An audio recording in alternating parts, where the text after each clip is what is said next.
Hello everyone, welcome to another episode of To The Point. Today's topic of discussion is President's powers to pardon. First of all, let's see why it is in the news.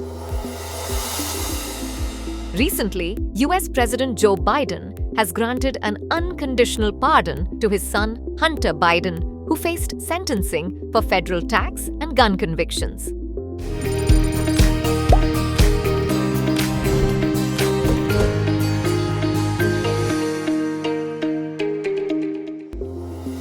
Now let's discuss about pardoning power of US President.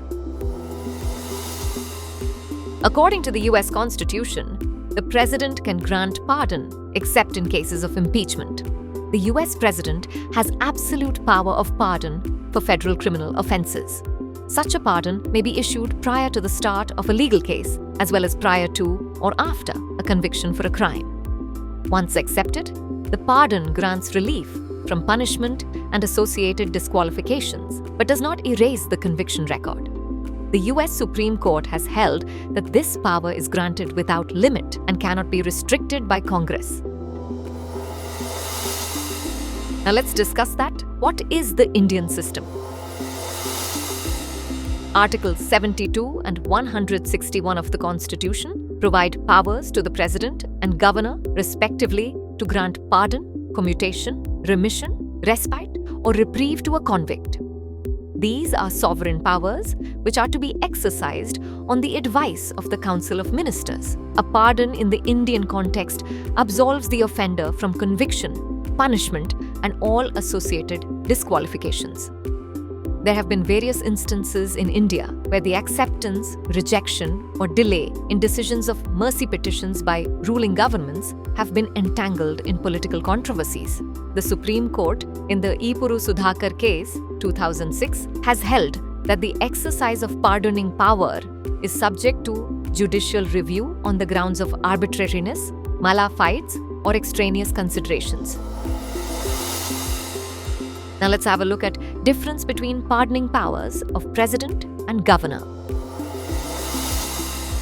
The scope of the pardoning power of the President under Article 72 is wider than the pardoning power of the Governor under Article 161, which differs in the following two ways. Court-martial. The power of the President to grant pardon extends in cases where the punishment or sentence is by a court-martial, but Article 161 does not provide any such power to the Governor. Death sentence. The President can grant pardon in all cases where the sentence given is the sentence of death, but the pardoning power of the Governor does not extend to death sentence cases. Now lastly, moving on to way forward.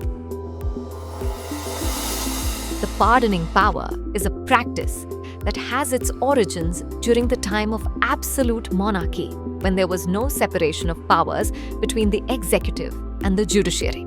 Critics have argued that pardoning power in modern times has been more often used for political considerations than to correct judicial errors.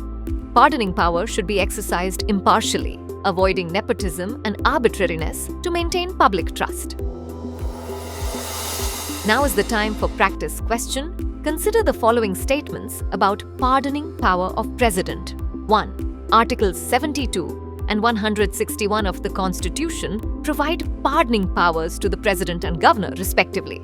2. The pardoning power of the Governor extends to death sentence cases also. Which of the statements given above are correct? A. 1 only. B. 2 only. C. Both 1 and 2. D. Neither 1 nor 2. Send the answer of this question in the comment section. Thanks for watching. For more informative content, like, share, and subscribe. And do not forget to press the bell icon to get the notifications.